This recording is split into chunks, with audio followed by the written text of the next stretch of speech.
తిరిగి BCN news కి స్వాగతం. ఉత్తరాంధ్రలో ప్రముఖ పుణ్యక్షేత్రంగా విరాజిల్లుతున్న సింహాచలం శ్రీ వరాహలక్ష్మీ నరసింహస్వామి వారి నిత్య కళ్యాణం అంగరంగ వైభవంగా జరిగింది. ఆర్జిత సేవల్లో భాగంగా అర్చక స్వాములు ఉత్సవమూర్తి గోవిందరాజస్వామిని ఉభయ దేవేరులతో మండపంలో అధిష్టింపచేశారు. నిత్య కళ్యాణంలో పాల్గొన్న భక్తుల గోత్రనామాలతో సంకల్పం చెప్పి పాంచరాత్రాగమ శాస్త్రం విధానంలో విశ్వక్సేనారాధన పుణ్యాహవచనాలతో కార్యక్రమానికి శ్రీకారం చుట్టారు. కంకణ ధారణ, నూతన యజ్ఞోపవీత సమర్పణ, జీలకర్ర బెల్లం, మాంగళ్య ధారణ, తలంబ్రాల ప్రక్రియలను కమనీయంగా జరిపించారు.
సినీ నటులు కోట శ్రీనివాసరావు సినీ నాటక రంగాలకు చేసిన కళాసేవ, పోషించిన పాత్రలు చిరస్మరణీయమని పలువురు వక్తలు కొనియాడారు. పశ్చిమ గోదావరి జిల్లా భీమవరంలోని క్విట్ ఇండియా స్తూపం వద్ద పట్టణ కళాకారుల సంఘం ఆధ్వర్యంలో సినీ నటులు కోట శ్రీనివాసరావు, పద్మశ్రీ బి సరోజినీదేవి సంతాప సభ నిర్వహించి వారి చిత్రపటాలకు పూలమాలలు వేసి నివాళులర్పించారు. పట్టణ కళాకారుల సంఘం కన్వీనర్ చెరుకువాడ రంగసాయి, ప్రజానాట్య మండలి జిల్లా నాయకులు మల్లుల సీతారాం ప్రసాద్, సభ్యులు ఎస్కే చాన్ బాషా, అఖిల భారత శోభన్ బాబు, సేవా సమితి అధ్యక్షుడు బట్టిప్రోలు శ్రీనివాసరావు, చిరుపవన్ తేజం, సేవా సమితి అధ్యక్షుడు ఉండపల్లి రమేష్ నాయుడు, చైతన్య భారతి నాటక పరిషత్ సభ్యులు పేరిచెల లక్ష్మణవర్మలు మాట్లాడుతూ విలన్, క్యారెక్టర్ ఆర్టిస్ట్ గా కోట పోషించిన ఎన్నో మధురమైన పాత్రలు తెలుగు ప్రేక్షకుల మధ్యలో శాశ్వతంగా నిలిచిపోయాయని అన్నారు. కథానాయికగా సరోజినీదేవి తెలుగు, తమిళంలో నటించి ప్రేక్షకుల అభిమానాన్ని చూరగొన్నారని, సినీ దిగ్గజాల మరణం ప్రేక్షక లోకానికి తీరని లోటని అన్నారు. ఈ కార్యక్రమంలో కె చంద్రరావు, సీతారామరాజు, కొండ్రు శ్రీనివాస్, విజ్జులతి రాఘవులు, మట్లపూడి సత్యనారాయణ, కట్రెడ్డి సత్యనారాయణ, పాండురంగారావు తదితరులు పాల్గొని నివాళులర్పించారు. ప్రపంచంలో దిగ్గజాలైనటువంటి మహానుభావులు ఎంతో కూడా భారతదేశ చరిత్రలో ఉన్నారు. అన్ని భాషల్లో కూడా మన తెలుగు వారు యాక్ట్ చేసి మన కళారంగాన్ని, సినిమా రంగాన్ని ప్రపంచంలో చాటి చెప్పారు. అటువంటి మహోన్నతులలో మరి కోట శ్రీనివాసరావు గారు హాస్య నటులు, అలాగే పి సరోజినీదేవి గారు ఆవిడ ఒక హీరోయిన్గా అనేక చిత్రాల్లో యాక్టింగ్ జరిగింది. వీళ్ళందరినీ కూడా ఇప్పటికీ ఒక 50 క్రితం కూడా మరి ఆదరించినటువంటి ప్రేక్షకుల మహానటులు వాళ్ళు. మరి వాళ్ళు గతించినా కానీ వాళ్ళ గురించి స్మరించుకోవాల్సిన బాధ్యత మనందరి మీద ఉంది. కోట శ్రీనివాసరావు గారు భీమవరం రావడం కూడా జరిగింది. ఇక్కడ మావుళ్ళం గుడికి వచ్చారు. అలాగే చైతన్య భారతి కూడా వచ్చడం జరిగింది. మరి అటువంటి మహానుభావుడు. మరి అలాగే వి సరోజినీదేవి గారికి మనకి భీమవరం రాకపోయినా కానీ ఇక్కడి నుంచి వెళ్ళిన ప్రతి వాళ్ళకి కూడా వాడు మర్యాద చేసి మెడ్రాసులో వాళ్ళకి ఏం కావాలి సరిగ్గా చూసేవారు ఆవిడ. ఇలా అందరూ తెలుగు అభిమానులు పొందినటువంటి మహానుభావులు వి సరోజిని ఇవాళ జస్ట్ ఇవాళ కార్యక్రమం నిర్వహిస్తున్నాం. వాళ్ళకి అనంత లోపాలు ఉన్న వాళ్ళకి ఆత్మీయంగా శ్రీనివాస్ గారి గురించి మీకు అందరికీ తెలుసు. ఆయన అంటే ఏ క్యారెక్టర్ ఇచ్చినా కానీ అమోఘంగా చేయగలిగినటువంటి వాడు. మరి బి సరోజాదేవి గారు అంటే వాన కాదు వరద రాజా అటువంటి పాటలో ఆవిడ లీనం అయిపోతే ఆంధ్రప్రదేశ్ అంతా వాన కాదు అన్నారు. అలాగే చిటపట చినుకులు పడుతూ ఉంటే అనేటువంటిది కూడా మీకు తెలుసు. బి సరోజాదేవి జగదేకవీరుని కథ అనే సినిమాలో ప్రత్యేకంగా జయంతిగా నటించారు. దాంట్లో ఎన్టీ రామారావు ఆ రోజు ఒక రాజకుమారుడిగా 4 దేవకన్యల్ని వివాహం చేసుకోవాలని ఎంతో ప్రయత్నం చేసి ఆఖరికి సాధించాడు. ఆయన దేవకన్యలను చూసిన వెంటనే ఫస్ట్ బి సరోజాదేవిని చూసిన వెంటనే దివ్య రమణులారా నేటికి కనికరించినారా కలకాగుటగా సకులారా. పరిశ్రమలో మరి ఎంతో మంది మహానటులు ఉన్నారు. అందులో కోట శ్రీనివాసరావు ఒకరు, అదేవిధంగా బి సరోజాదేవి గారు. వారిద్దరూ కూడా ఇవాళ తీరం లోటుగా వెళ్ళిపోయారు.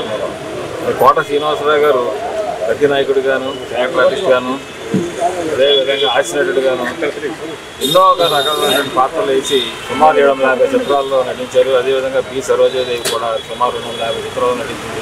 మరి ఎన్టీ రామారావు గారితో రాముడు పాత్రకి మండోదరి గాను, రాముడి పాత్రకి సీతాదేవి గాను కూడా నటించినటువంటి వ్యక్తి బి సరోజాదేవి. వారిద్దరు మహానటుల్ని ఈరోజు మన విజయనగర రంగసాయి గారి ఆధ్వర్యంలో బి సరోజా గారి రేపు సంతాపం తెలియజేస్తూ విజ్ఞాన వేదిక అయిన రంగసాయి గారి రాజుని కార్యం జరుగుతున్నందుకు వాళ్ళు సమర్పించే ఘనమైన ఇవ్వాలి. విలక్షణ నటులకు రాచబాట కోట శ్రీనివాసరావు. ఆయనకి చిన్నప్పటి నుంచి కూడా నటనంటే మంచి ఆసక్తి. ఆయన పేరు చెప్తే చాలు భాష పరవశించిపోతుంది, యాస అత్యాకవిత్రాలు వేస్తుంది, ఆవుభావాలు ఆహో ఉంటూ దాసోహం అవుతుంది. ఆయన చేసిన పాత్ర రంగస్థలం మీద అయినా వీండి తెరపైన ఆయన చేసిన పాత్ర పరిపూర్ణతగా అర్థమిస్తుంది. విరణితం ఎంత ఘనంగా ఉంటే ఈరోజు అంత గొప్ప ఉండదని చాటి చెప్పిన వ్యక్తి మన కోట శ్రీనివాసరావు. 750 పైగా చిత్రాలు చేసి పద్మశ్రీ అవార్డు పొందిన గరుడు మన కోట శ్రీనివాసరావుకి కేవలం సంతాపం చేస్తున్నారు. అదేవిధంగా దక్షిణ భారత చలనచిత్ర నటి వి సరోజ గారు పద్మభూషణ అవార్డు కూడా పొందారు. ఆవిడ కన్నడంలో ఫస్ట్ మహాకవి కాళిదాసు తీసిన మన తెలుగులో మొట్టమొదటి సినిమా పెళ్లి సందడి అయినా రిలీజ్ అయిన సినిమా మాత్రం పాండురంగ మహాత్మ. ఉత్తరాది పత్రికలు ఆవిడ్ని మద్రాసుగా సుందర తార అని అభివర్ణించాయంటే ఆవిడ ఎంత గొప్పదో. హైదరాబాద్ లోని కంటోన్మెంట్ అభివృద్ధిపై నిర్వహించిన బోర్డు మీటింగ్ లో మల్కాజ్గిరి ఎంపీ ఈటల రాజేందర్ పాల్గొన్నారు. ఈ సందర్భంగా ఆయన మీడియాతో మాట్లాడుతూ కంటోన్మెంట్ ఏరియాలో వర్షం పడితే ఇక్కడ ఇళ్లలో 10 అడుగుల వరకు నీరు చేరుతోందని, ఈ సమస్యకు శాశ్వత పరిష్కారంగా 303 కోట్లతో డ్రైనేజీ, నాలాలతో పాటు ఓపెన్ జిమ్లు, పార్కులు, వాకింగ్ ట్రాక్లు ఏర్పాటు చేస్తామని అన్నారు. ఇందుకు ప్రణాళికలు రూపొందించామని ఆయన తెలియజేశారు. ఈ రాజీవ్ రహదారి గాని, అదేవిధంగా నాగపూర్ హైవే గాని, ఆ ఫ్లైఓవర్ల కింద పోయినటువంటి భూముల డబ్బు రాష్ట్ర ప్రభుత్వం జమ చేసిన తర్వాత ఈ కంటోన్మెంట్ ఏరియాలో అతి ఎక్కువ ప్రాంతాలు వరదకు ముంపుకు గురైతాయి. ఎప్పుడు పెద్ద వర్షాలు వచ్చినా కూడా ఇళ్లకు 8 ఫీట్లు 10 ఫీట్ల వరదలు వచ్చేటువంటి దరిద్రం ఉండే.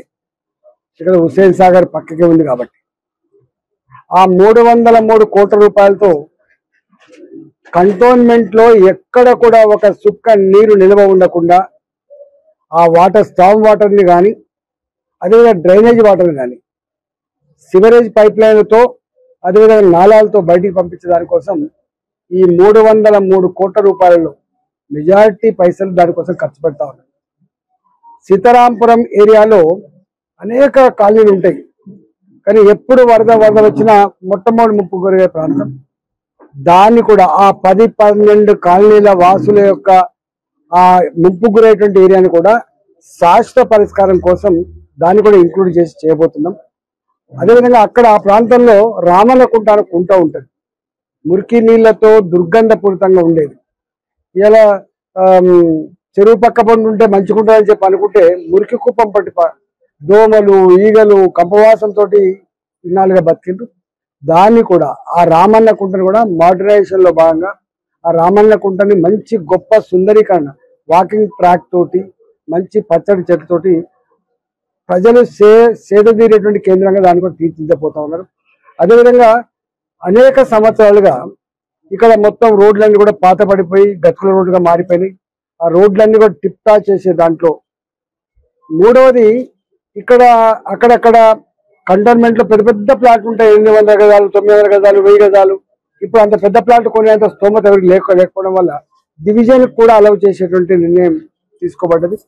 కొంత ఆనాడు గవర్నమెంట్ ఆఫ్ తెలంగాణ యాక్షన్ పెడితే కొనుక్కున్న ప్లాట్లు కూడా కొన్ని ఇబ్బందులు పాలవుతున్న దృష్ట్యా మాకు దృష్టికి వస్తే అలాంటి వాటి గవర్నమెంట్ దగ్గర యాక్షన్తో కొనుక్కున్నటువంటి ప్లాట్లకు ఇబ్బంది పెట్టద్దని వాళ్ళకు పర్మిషన్లు లిబరల్ ఇవ్వాలని చెప్పి కూడా డిసిషన్ తీసుకోవడం జరిగింది.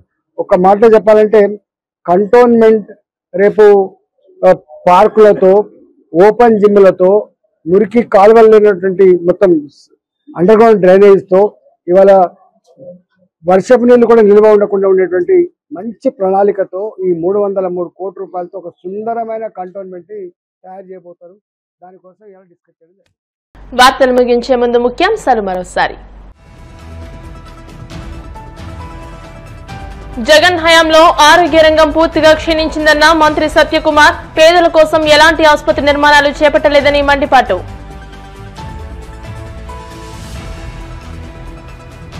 తాడేపల్లిగూడెంలో ఉత్సాహంగా సుపరిపాలనలో తొలి అడుగు కార్యక్రమం. ఇంటింటికి వెళ్లి కూటమి పాలన గురించి వివరించిన మంత్రి నారాయణ.